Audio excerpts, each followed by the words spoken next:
I only meant to glance at her, but when her eyes caught mine, she smiled and whispered, "Stare any longer, boy, and I'll punish you with pleasure." That one line turned a rainy afternoon into the most dangerous feeling I've ever known.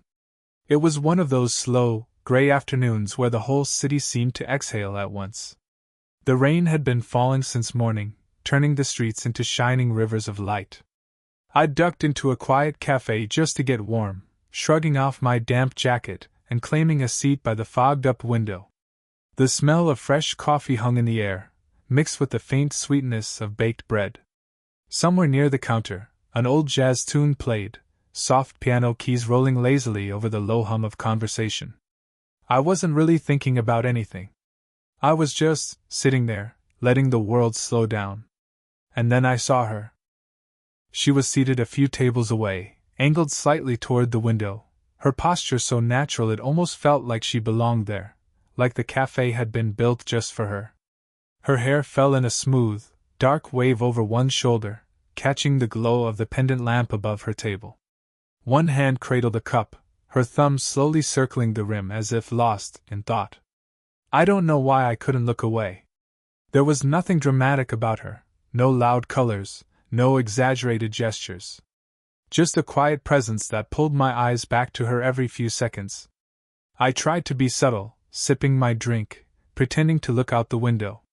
But at some point she must have felt it, that invisible thread pulling between us, because she turned her head, and her eyes met mine. For a second I panicked. My chest went tight, and my first instinct was to drop my gaze, to apologize somehow for being caught staring. But something about her expression stopped me. She didn't frown. She didn't look away. Instead, she smiled, small, amused, almost like she was letting me in on a secret. The kind of smile that feels private, even in a room full of strangers. The moment stretched just long enough to make me feel it in my stomach, that warm, fluttering pull.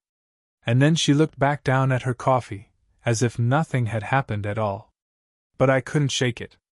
I sat there for several more minutes, half listening to the clink of cups and the sound of rain against the glass, wondering who she was. Wondering if she had noticed me before I noticed her. And wondering, for reasons I couldn't explain, what would happen if I kept looking. The rain had eased by the time I finished my drink, but I wasn't ready to leave.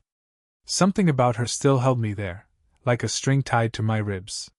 She had gone back to watching the window, her chin propped lightly on one hand, eyes half-lidded like someone who was perfectly comfortable being alone. I was pretending to check my phone when she moved. A small shift, graceful, as she reached for her umbrella and stood. My heart gave a stupid little jump. I didn't know why. It's not like I expected her to notice me again. But she did. She crossed the room slowly, her boots making soft clicks against the wood floor. And then, to my absolute shock, she stopped right next to my table. For a moment, she didn't say anything. Just looked down at me with that same unreadable smile, like she was waiting to see what I'd do. I swallowed hard. And that's when she leaned just slightly closer. Not enough to invade my space, just enough that I could smell her perfume, clean, faintly floral, like rain on linen. Her hair fell forward a little as she tilted her head. "Stare any longer, boy," she said softly, her voice warm and velvet smooth. "And I'll punish you with pleasure." The words hit me like a spark to dry paper, sudden, hot, completely unexpected. I froze, caught somewhere between laughing and forgetting how to breathe. My cheeks burned. I could feel the heat creeping all the way up to my ears. She must have seen my reaction because her smile widened just a fraction, teasing but not unkind. It was the kind of look that said she knew exactly what she was doing, and that she was enjoying my discomfort just a little. I opened my mouth to say something, anything, but she was already straightening up, pulling her umbrella open with an elegant flick of her wrist. And just like that, she walked out into the rain. The bell over the café door jingled softly behind her, and I was left sitting there with my pulse hammering in my throat, staring at the spot where she had been. I tried to play it off, act casual, but inside I was a mess, half embarrassed, half thrilled. No one had ever spoken to me like that before. not with that calm confidence, that quiet challenge in her voice. On the bus ride home, I couldn't stop replaying it. Over and over, the sound of her words, the ghost of her perfume, the way her eyes had dared me to keep looking.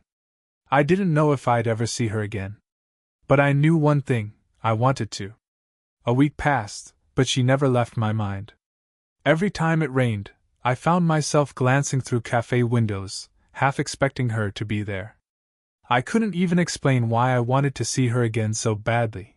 It wasn't just attraction. It was the way she looked at me, like she knew exactly what kind of person I was before I even said a word. It was raining again when I wandered into the little bookstore near my apartment. I'd gone there 100 times before, but that day the bell over the door sounded sharper, more alive, as if it knew something I didn't. And then I saw her. She was in the poetry section, a slim volume open in her hands, her expression soft, thoughtful. A few drops of rain still clung to her coat, darkening the fabric at her shoulders. My stomach flipped so hard I almost turned around and left before she noticed me. But I didn't. I hovered awkwardly by a shelf, pretending to look at a row of hardcovers while sneaking glances at her. My heart was beating too fast for such a quiet room. Then she glanced up. Her gaze caught mine like a hook, and for a second I was right back in that café, that single line of hers still ringing in my ears. But this time, she didn't just smile. She closed the book in her hands and tilted her head slightly, a silent invitation. I forced myself to walk over, every step feeling louder than it should. "You again," she said, not unkindly, as if she'd been expecting me. Her voice was calm, almost amused, and I felt some of the nervous energy drain out of me. I glanced at the book she was holding. "What are you reading?" "Something dangerous," she said with a small smirk. Then she turned the book toward me and tapped a line with her finger. "Here. This one's for you." I leaned in to read, and as I did, our hands brushed when she passed me the book. Her touch was brief, just a graze of her fingertips, but it was enough to make my chest feel too small for my heart. The line she pointed out was simple, just a few words about longing and rain, but suddenly it felt personal, as if she had chosen it carefully for me. I looked back at her, and she raised an eyebrow, waiting for my reaction. "I like it," I said quietly, and for some reason that made her smile, a real one this time, softer, warmer. "Good," she murmured. "Maybe you'll stop staring now." I laughed under my breath, unable to hide my grin. For the first time, I felt like this wasn't an accident anymore. The bookstore had a tiny cafe tucked in the corner, 2 small tables, a counter with a few steaming carafes of coffee, and shelves stacked with pastries. She didn't ask if I wanted to join her, she simply nodded toward an empty table, as though it was obvious I would sit. And I did. We sat across from each other, the table barely wide enough to hold our mugs. The air smelled faintly of cinnamon and coffee beans, and somewhere a floorboard creaked whenever someone passed through the aisles. For a while, we didn't talk. She turned the book she'd been reading face down on the table, tracing the edge of the cover with her fingertip. I found myself watching the way her nails caught the light, the faint sound of rain still dripping outside. Finally, she glanced up. "You always look like you're thinking too hard," she said. I let out a nervous laugh. "Maybe I am." She tilted her head, studying me, and I could feel the weight of her attention like sunlight on my skin. "About what?" I hesitated, then told the truth. "About you." Her eyebrows lifted, and for a second, I thought I'd gone too far. But then she smiled, small and almost sad. "Careful," she said softly. "That's a dangerous habit." She sipped her coffee and looked down at the table. Her voice dropped slightly when she spoke again, quieter, as though the words were meant only for me. "You remind me of someone I used to know," she said. "Someone who used to sit across from me and try too hard to make me laugh." There was a shadow in her eyes now, and I realized this wasn't just small talk, she was letting me in, just a little. "What happened to him?" I asked gently. She shrugged, but it wasn't careless. "Life. Choices. We stopped meeting in quiet corners like this." For a moment, the silence between us felt heavier than before. I wanted to say something to lift it, to tell her that I wasn't going to disappear like whoever he was. But instead, my knee bumped hers under the table. An accident, maybe, but I didn't pull away. She didn't either. Her gaze flicked down, noticing the touch, then back up to my face. There was something unspoken in her look, not an invitation exactly, but not rejection either. "You're strange," she said finally, and there was a hint of warmth in her tone now. "Strange good?" I asked. She smiled, that same quiet, amused smile I'd seen in the café the first day. "Maybe." And then she went back to tracing the edge of her book, leaving me sitting there, more curious about her than ever. By the time we left the bookstore, the rain had stopped, leaving the streets slick and shining like glass. The air was cool, almost sweet, carrying the faint smell of wet pavement and night-blooming flowers. She walked beside me without asking if I wanted to come along, her umbrella closed and swinging loosely from her hand. I fell into step with her, and for a few moments, all we could hear were our shoes on the wet sidewalk and the distant hum of traffic. The city felt different at night, softer, quieter, like it was holding its breath. "You're quiet," she said after a while, her voice low, almost blending with the sound of water dripping from the rooftops. I shoved my hands in my pockets, glancing sideways at her. "I don't know what to say." "That's not a bad thing." She gave a small smile, her gaze fixed on the road ahead. "Most people talk too much."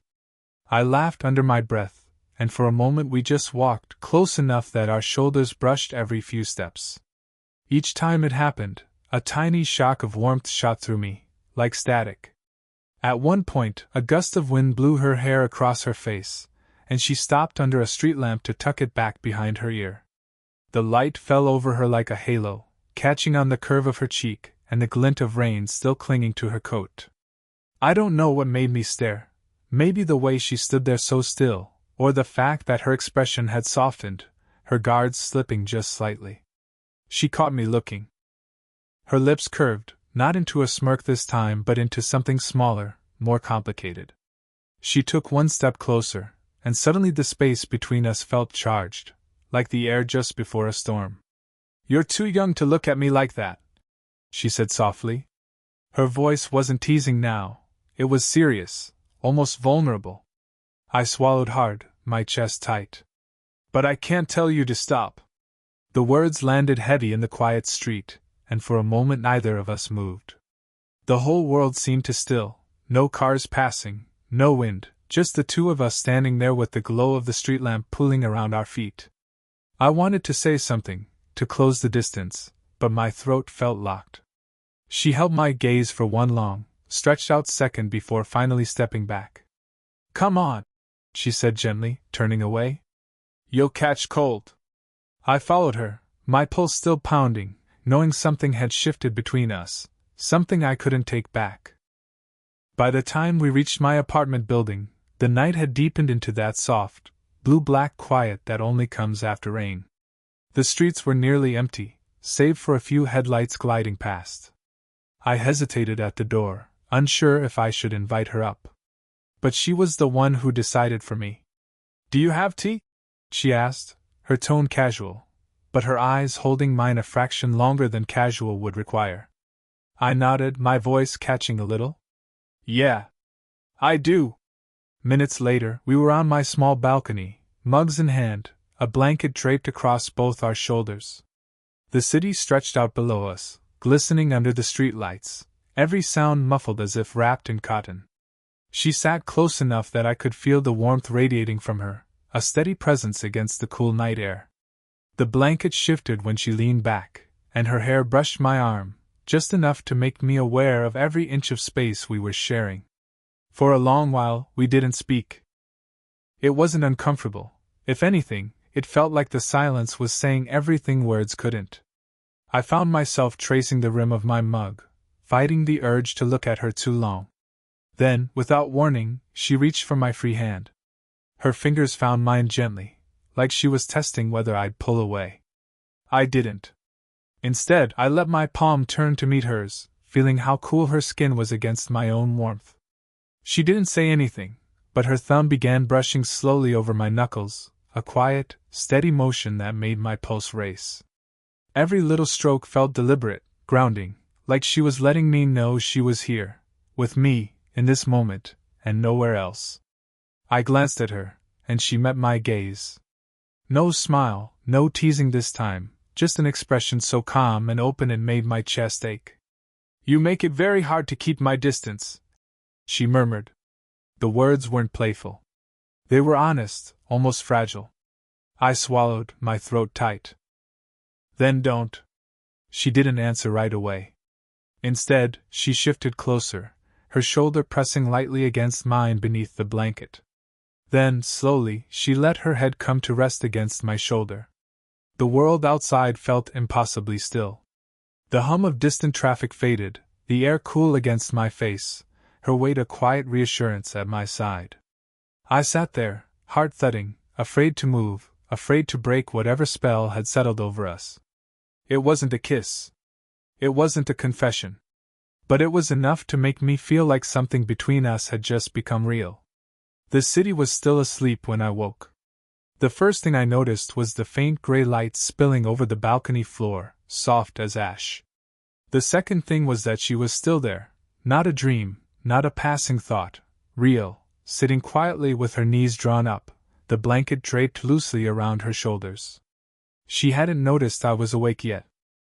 She was staring out over the city, her profile calm, almost serene, as if she belonged to this quiet hour more than she belonged to any other part of the day. For a moment, I just lay there, memorizing the picture, her hair falling loose over one shoulder, her hands folded lightly around a half-empty mug, her expression softened by sleep and dawn. Then I said her name. It came out quieter than I expected, almost reverent, like speaking it too loudly might break the stillness between us. She turned her head slowly, and when her eyes met mine, something shifted in her expression. The cool distance she had carried with her since the day we met wasn't there this morning. "Morning," she said softly. I pushed myself up and joined her on the balcony, the boards cool beneath my feet. She didn't move away when I sat down. Instead, she shifted just enough to let the blanket fall around my shoulders too. For a while, we just sat like that, watching the rooftops glow faintly as the sun tried to break through the clouds. "Last night felt..." I hesitated, searching for the right word. "Dangerous?" she supplied, her voice light but not teasing. "Right," I said. "It felt right." She didn't look at me right away. She just let out a small breath, like she'd been holding it for a long time. Then, slowly, she reached over and brushed my hair back from my forehead, a simple gesture, but one that felt almost unbearably intimate. "Your trouble," she murmured, though the corners of her mouth curved into the faintest smile. "Maybe," I admitted. Her fingers lingered for a second longer before she let them fall, resting her hand lightly on my knee. It wasn't a promise, not exactly, but it was enough. The city began to wake around us, the sound of a distant bus, a door closing somewhere on the street below. But up here, on this little balcony, it still felt like we had time. "Then stop staring," she said softly, turning her gaze back toward the horizon. "And stay." I smiled, not the nervous, uncertain smile I'd worn the first time I saw her, but something steadier. And for the first time, I let myself believe that I could.